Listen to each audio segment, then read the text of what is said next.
How do you feel when you hear someone is earning more money than you? How about when the person earning more money is a member of our queer community?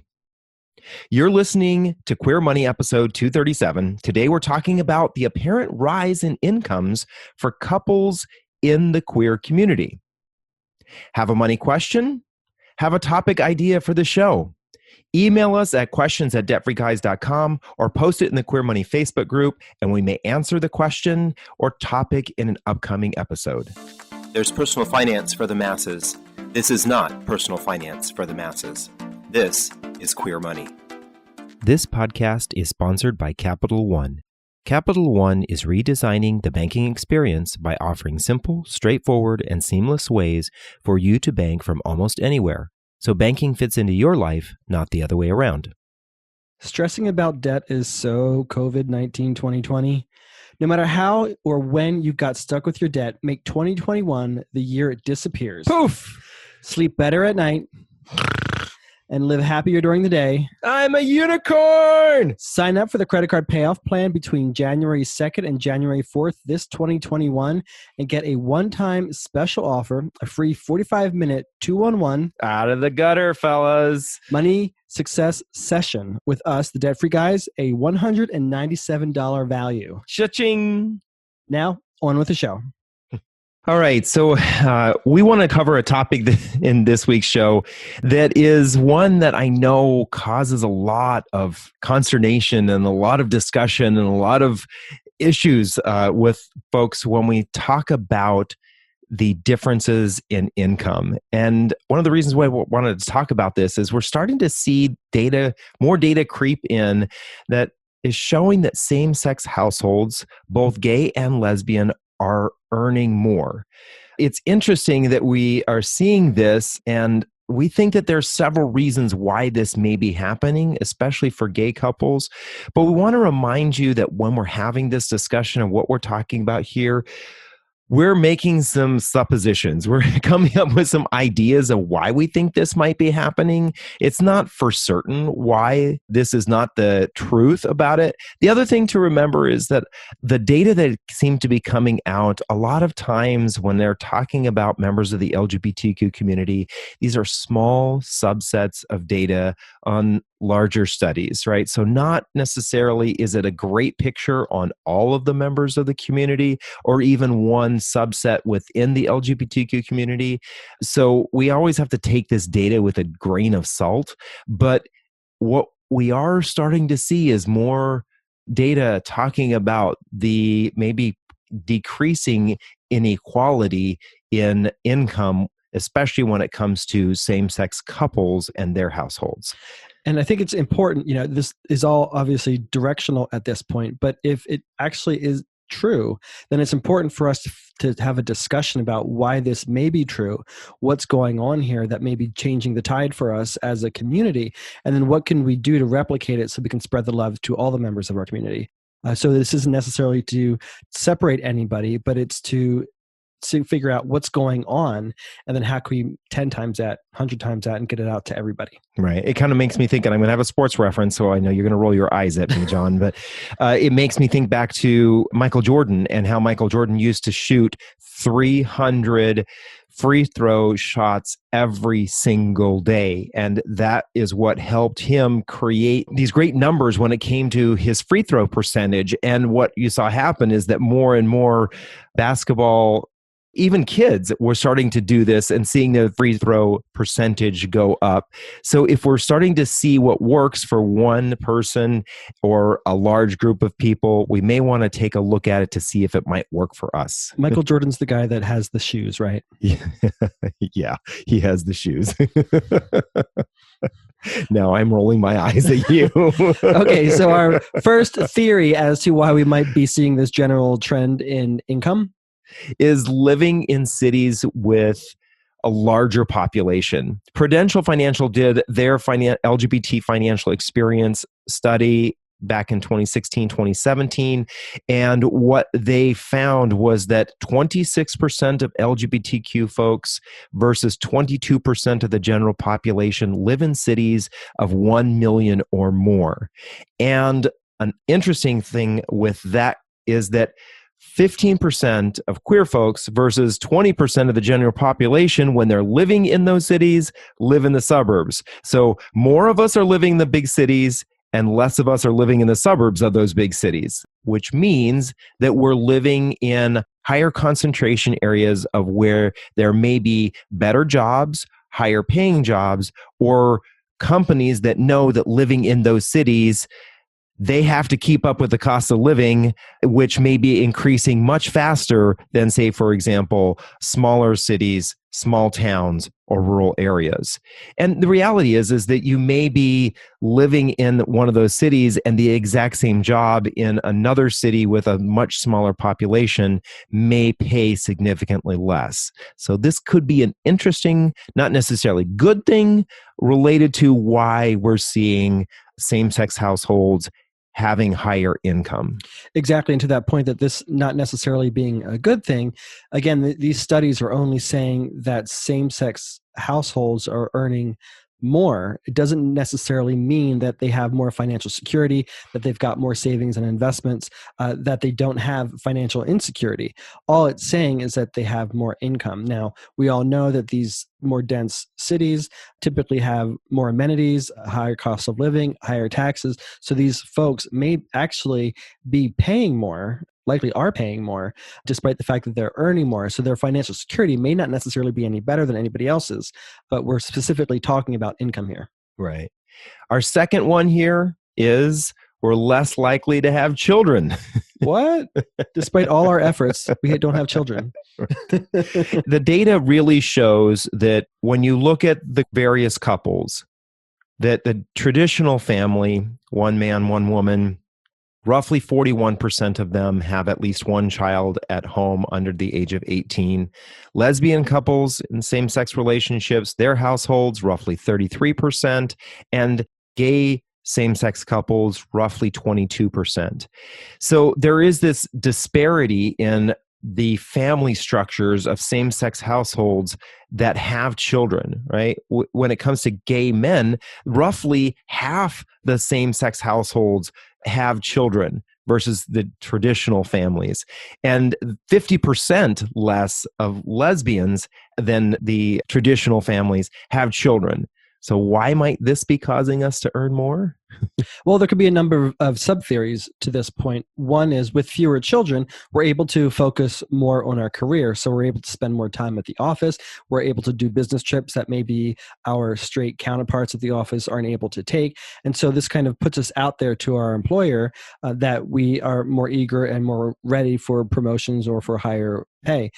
Also, another benefit that may be from not having children is that we're more mobile. So if there's a job opportunity that opens up across the country, we may be more apt to apply for it because we don't have to be so concerned about how this will affect our children.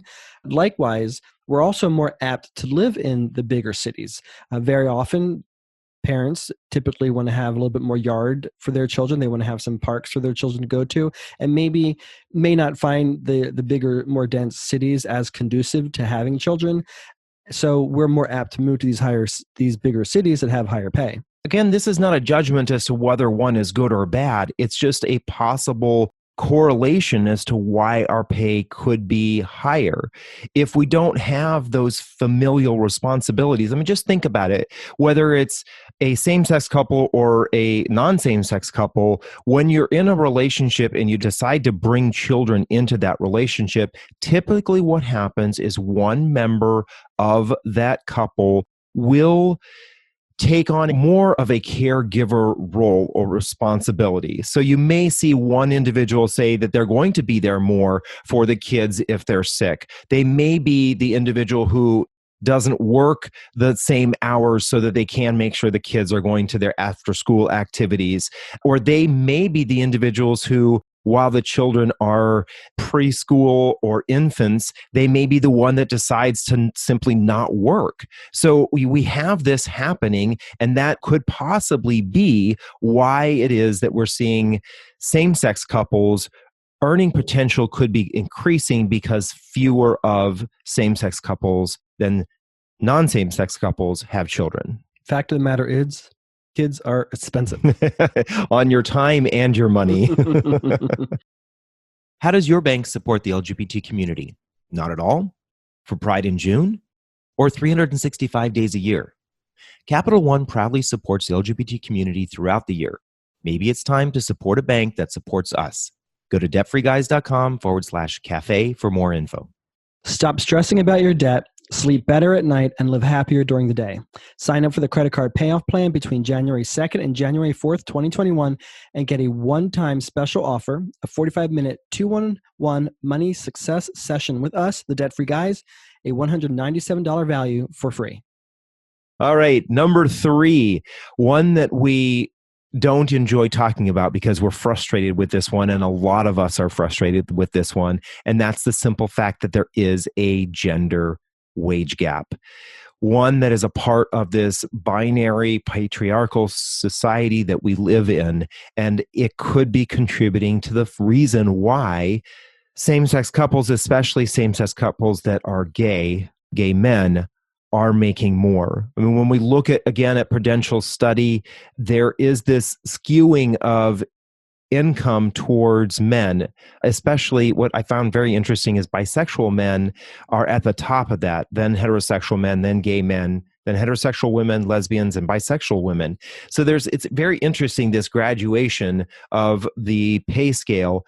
But what is also interesting when you combine gay men together and then a heterosexual man and heterosexual woman, that their pay, according to this, as a household is almost even, just slightly more for a heterosexual couple, but it's almost even, which is kind of indicative of how the gender wage gap could be causing queer folks, especially gay men, in households where there are two working to have a higher income.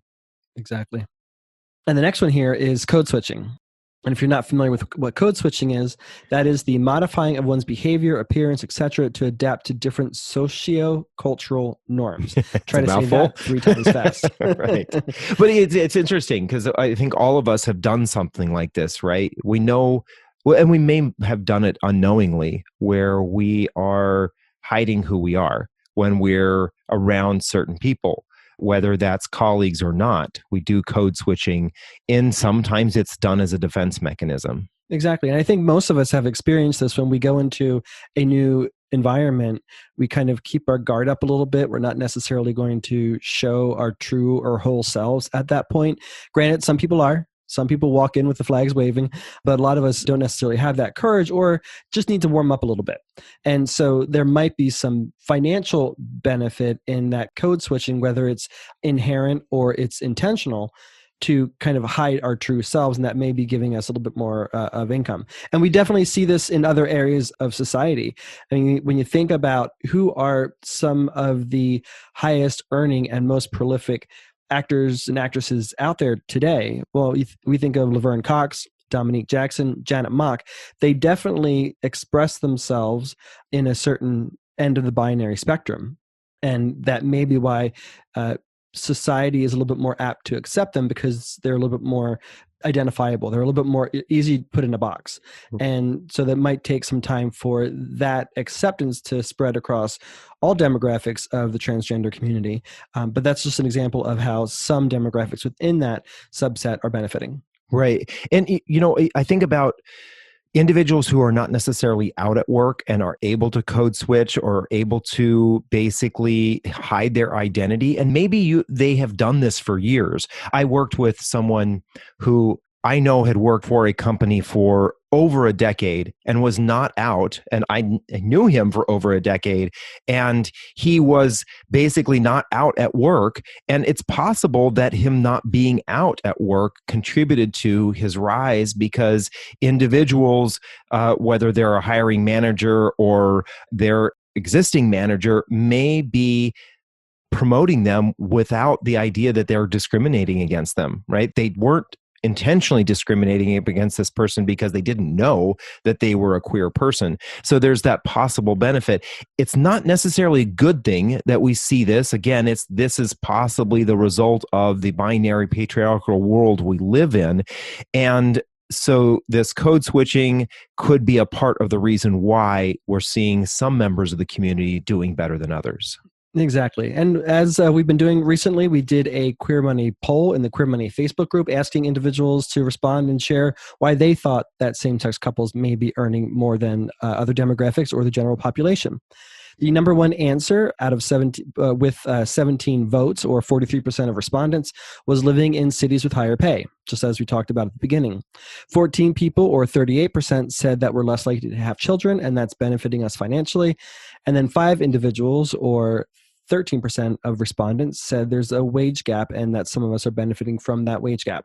So it's a very smart group in the Queer Money Facebook group, I think. 2 individuals, or 6%, said that we're more focused on proving ourselves worthy. And we've had this discussion several times on the podcast before and elsewhere, that if you're from a more marginalized community, especially if you've been marginalized intentionally or unintentionally as you've been growing up, more of us feel this need to prove ourselves worthy. We have to be as good as we can possibly be, maybe even be better than our peers, so that we can validate ourselves. And so we kind of get that acceptance and that approval that we may not necessarily have gotten when we were younger.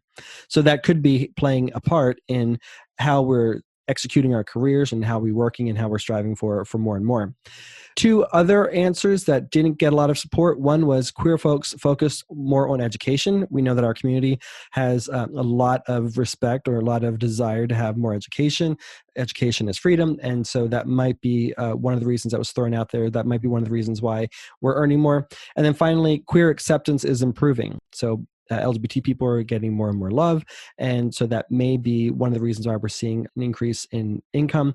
But neither of those last 2 got any votes. Marcus did have a great response, though. He says, it's a pretty interesting article, but it doesn't take into account cost of living.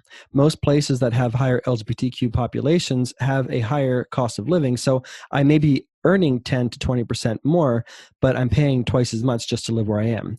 And that's exactly what we were talking about before. These studies are specifically talking about income, not talking about cost of living, not talking about financial security. So it's important to make that distinction, because as many of you know, it's not necessarily how much money you earn, but it's how you manage the money that you do earn. For most of us, that determines our financial security. Yeah. And one of the things to keep in mind with all of this data and all this information is that oftentimes it can be skewed, especially the smaller the sample of individuals, the easier it is for the individuals at the top or the bottom when it comes to these earning spectrums to skew the data. And so it's important to take the data with a grain of salt, but I think it's also important for us to recognize that some of this data is starting to show some upward progression when it comes to income within the queer community, and some folks, especially in same-sex households where there are 2 individuals who are earning, they're starting to close the gap, and that is great to see. Now, stick around for our Queer Money takeaway for this episode, because it's an important one that speaks to this whole idea of us earning more. And now a quick word from our sponsor.